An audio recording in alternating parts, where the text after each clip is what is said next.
Hello दोस्तों, मैं सिकंदर आप सभी को सिकंदर एकेडमी में स्वागत करते हैं। आज हम लोग पढ़ेंगे इतिहास में मुगल वंश। मुगल वंश 1526 से 1707 तक चलता है और अंतिम मुगल राजा, वैसे तो मुगल वंश दो भागों में बट गया था। अंतिम इधर का यानी कि दो भागों में बट गया था। इधर का अंतिम राजा बहादुर शाह जफर, इसका देहांत 1862 में हो जाता है और इसके मरने के बाद मुगल वंश का पूरा पतन हो जाता है, अर्थात मुगल वंश पूरा पान की पत्ती की तरह बिखर जाता है। और इधर वाले मुगलों का एक फार्मूला है भाजसा।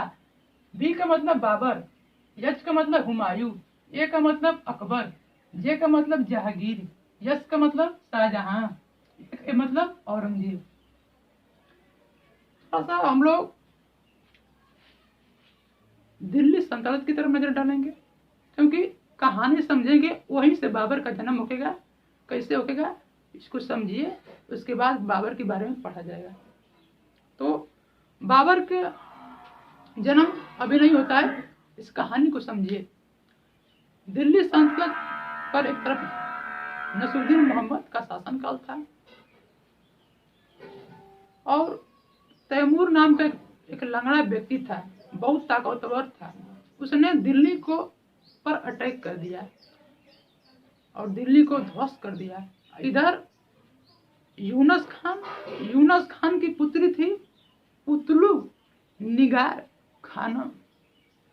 उतलुग निगार खानम, देखिए उतलुग निगार खानम चंगेज वंश से बिलोंग करती थी। और तैमूर जो था, इसका पुत्र था उमर शेख मिर्जा और यह तैमूर लंग से बिलोंग करता था। दोनों का शादी होता है। जब दोनों का शादी होता है एक पुत्र पैदा होता है जिसका नाम है बाबर।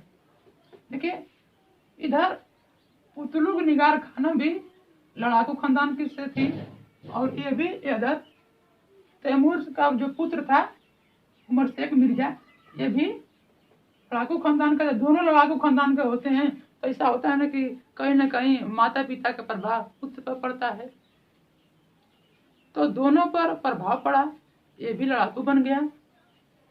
तो यहाँ से बाबर का जन्म हुआ और यहीं से कहानी को स्टार्ट करते हैं विस्तार से। बाबर का जन्म 14 फरवरी 1483 को फरगना के आदिजान में पैदा हुआ। 14 फरवरी 1483 को फरगना के आदिजान में पैदा हुआ। बाबर का पूरा नाम जहरुद्दीन मोहम्मद बाबर। बाबर का पूरा नाम जहरुद्दीन मोहम्मद बाबर। जहरुद्दीन का मतलब होता है इस्लाम धर्म का रक्षा करने वाला। जहरुद्दीन एक अरबी शब्द है। मोहम्मद का मतलब होता है इस्लाम धर्म को सम्मान देने वाला। बब्बर, बब्बर का मतलब, बब्बर का अर्थ होता है शेर। बब्बर का अर्थ शेर। इसे कहते हैं कि बाबर, बाबर का अर्थ होता है बब्बर। बब्बर मतलब शेर। जैसे कोई किसी को साफ से देता है तो कहता है कि ये शेर का बच्चा है, शेर का बब्बर है, बब्बर है, शेर का बच्चा है। तो बाबर का अर्थ होता है बब्बर, बब्बर मतलब शेर। बाबर के पिता उमर शेख मिर्जा तैमूर लंग वंश के थे और फरगना के राजा थे। फरगना उज्बेकिस्तान में पड़ता है। बाबर का उम्र लगभग 12 वर्ष की थी। उसी अवस्था में बाबर के पिता उमर शेख मिर्जा का देहांत हो जाता है और बाबर फरगना के गद्दी पर बैठता है। बाबर उस समय लगभग 12 ही वर्ष की उम्र में फरगना के गद्दी पर तो बैठ गया। कहीं डर इस बात का था कि हम तो कम उम्र के थे, कोई भाई आए का दूसरा राजा अटैक कर देगा, जब अटैक कर देगा तो पूरा उसका शासन ही खत्म कर देगा, पूरा अपना बना देगा। तो इस बात से उसको डर भी था। तो यहाँ होता है कि बाबर वहां से एक नेता था संबानी खां, बाबर को बहुत परेशान करता है, 2-3 बार हरा दिया। फिर इधर आकर सरीपुर की लड़ाई भी थोड़ा सा इम्पोर्टेंट है। सरपुर की लड़ाई में बाबर और संभाई नेता के बीच युद्ध होता है। इस लड़ाई में उज्बेक नेता संबानी खान ने बाबर को हरा देता है और इस हार के बाद बाबर ने न तो फरगना को जीत पाया, न तो फरगना पर अधिकार जमा पाया, न तो काबुल पर अधिकार जमा पाया, दोनों हाथ से निकल गया। फिर 1504 में यहाँ से देखिए, यहाँ से जब भागता है ना तो यहाँ से बाबर भाग जाता है। जब बाबर यहाँ से भागता है तो उस समय बाबर की दादी माँ हसान दौलत बेगम उस समय बाबर की सहायता की और जबरदस्ती संबानी खान ने बाबर की बहन से जबरदस्ती शादी कर लेता है। यहाँ 1504 में बाबर काबुल पर अधिकार जमा लिया और यहीं पर बादशाह की उपाधि धारण कर लेता है। और कहते हैं ना, जब यहाँ से उपाधि धारण किया तो फिर बाबर ने कहा कि हमें कोई बड़ा राज्य को बने विस्तार करना है। तो इसने फिर इधर क्या हुआ कि भारत के लोग 3 थे और बुलाए कि बाबर आएगा भारत में और लूटपाट करके चला जाएगा, हम लोग को बड़ा पोस्ट कर देगा। तो हमें कहते हैं ना कि हमें अपनों ने लूटा, गैरों में कहाँ दम था। जब भारत के लोग भारत पर ही जब करेंगे तो भाई दिक्कत तो होगा ही। तो पूछता है कि बाबर को भारत में कौन कौन ने आमंत्रित किया था। 3 लोग थे आमंत्रित किए थे। पहला इब्राहिम लोधी वंश का अंतिम शासक था और दूसरा था दौलत खान लोधी, ये पंजाब का गवर्नर था और ये भी लोधी ही वंश का था। और ये था राणा संग्राम सिंह मेवाड़ का था, मेवाड़ राजस्थान में पड़ता है और सिसोदिया वंश का था। इधर होता क्या है कि बाबर ने पानीपत की लड़ाई से पूर्व भारत पर 4 बार अटैक कर चुका था, लेकिन वह इतिहास की पन्नों में नहीं उतना जिक्र होता है, क्योंकि इतिहास उन्हीं का लिखा जाता है जो कुछ अच्छा किए हैं, कुछ हटकर काम किए हैं, उन्हीं का इतिहास में नाम आया है। तो यहाँ पर पानीपत की लड़ाई बाबर ने 15 अप्रैल 1526 में बाबर और इब्राहिम लोधी के बीच लड़ा जाता है। इब्राहिम लोधी के पास लगभग 1 लाख सेना थी, बाबर के पास 20 से 25 हजार सेना थी, लेकिन बाबर के पास 20 से 24 तोप था और तोप चलाने वाले बाबर के 2 तोपची थे। एक का नाम अली था, दूसरा का मुस्तफा। और इस लड़ाई में बाबर ने रणपद्धति का प्रयोग किया था। रणपद्धति का मतलब होता है जिसे दुश्मनों को चारों तरफ से घेर कर उसमें बम सबको लगा दिया था। उस सब नहीं पूछा जाता है, बस नहीं पूछा जाता है कि इस लड़ाई में तोपची का नाम पूछता है अली और एक था मुस्तफा। और इस लड़ाई में रणपद्धति का प्रयोग किया था, दुश्मनों को चारों तरफ से घेर कर उसमें बम सब लगा दिया था सब। तो देखिए यहाँ से इतने प्रश्न बनता है। फिर इसके बाद आता है खानवा की लड़ाई। खानवा की लड़ाई बहुत इंपॉर्टेंट है और पानीपत की लड़ाई भी इंपॉर्टेंट थी। खानवा की लड़ाई में खानवा भरतपुर के आसपास पड़ता है। खानवा की लड़ाई 16 मार्च 1527 में लड़ी गई थी। बाबर और राणा संगा सिसोदिया वंश का था। इस लड़ाई को बाबर ने जिहाद के नाम से लड़ा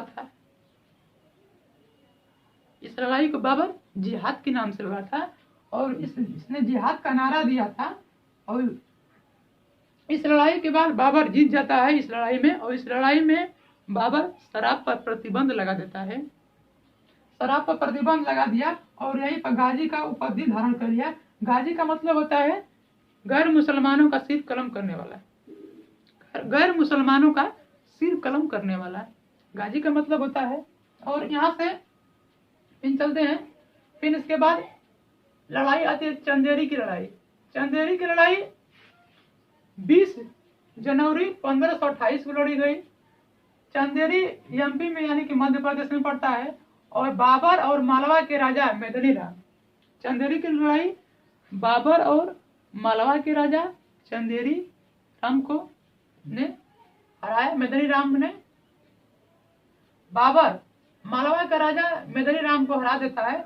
और इस लड़ाई को भी बाबर ने जिहाद का नाम देकर लड़ा था, और जिहाद का नाम देकर लड़ा था। बाबर ने, पूछता है कि बाबर ने भारत में कितने लड़ाइयाँ जिहाद के नाम से लड़ा था, तो बाबर ने भारत में 2 लड़ाई जिहाद के नाम से लड़ा था।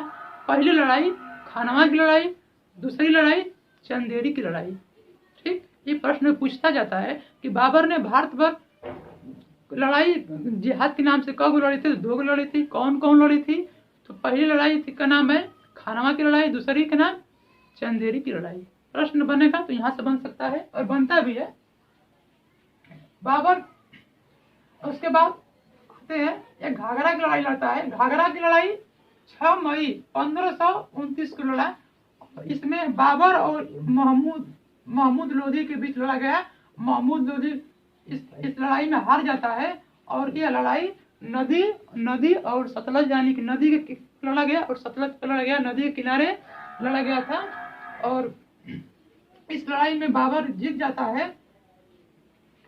फिर उसके बाद 1529 के करीब यहाँ लड़ाई लड़ी थी, और बाबर महमूद लोधी के बीच, और इसमें महमूद लोधी हार जाता है, और नदी और सतलज के किनारे लड़ा गया था इस लड़ाई को।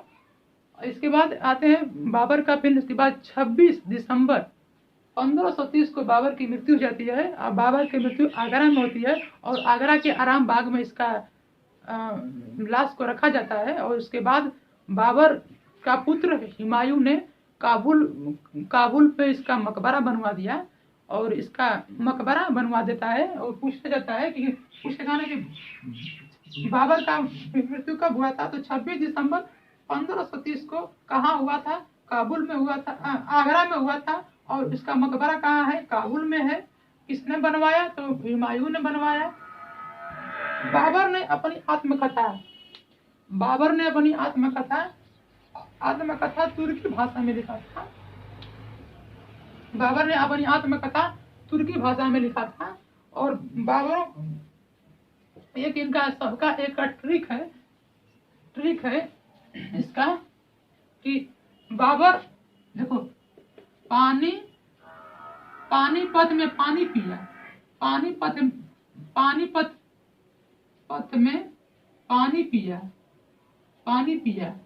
पानीपत में पानी पिया, पानीपत में पानी पिया, खानवा में खाना खाया, खानवा की लड़ाई में खानवा में खाना खाया। और उसके बाद चंदेरी की लड़ाई,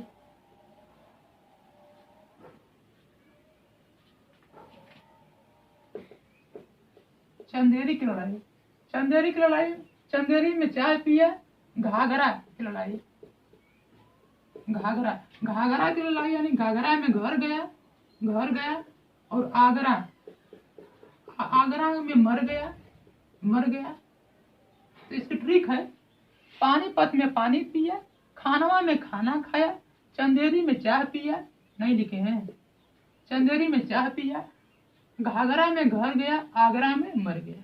तो हम लोग कंप्लीट कर लिए बाबर का। एक बार हम रिपीट कर देते हैं। मुगल वंश 1526 से 1707 तक चलता है। अंतिम मुगल राजा बहादुर शाह जफर, इसका देहांत 1862 में हो जाता है, और इसके मरने के बाद मुगल वंश का पतन हो जाता है।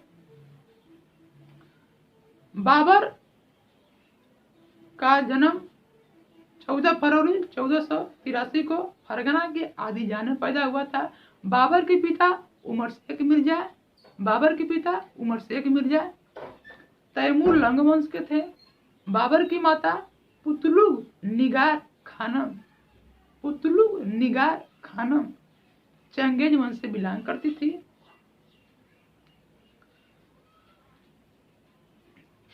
यहाँ तक हो गया, ठीक है। और मेन पॉइंट आते हैं, हाँ, यहाँ इम्पोर्टेंट पॉइंट यहाँ से है कि इब्राहिम भारत में बाबर को पूछेगा कौन कौन आमंत्रित किया था। बाबर को भारत में 3 लोगों ने आमंत्रित किया था। पहला इब्राहिम लोधी, और इब्राहिम लोधी वंश का अंतिम शासक था। और दूसरा था दौलत खान लोधी, और दौलत खान लोधी सूबेदार था, यानी कि आज का गवर्नर जिसे कहते हैं, पंजाब का गवर्नर था। और तीसरा पर आता है राणा संग्राम सिंह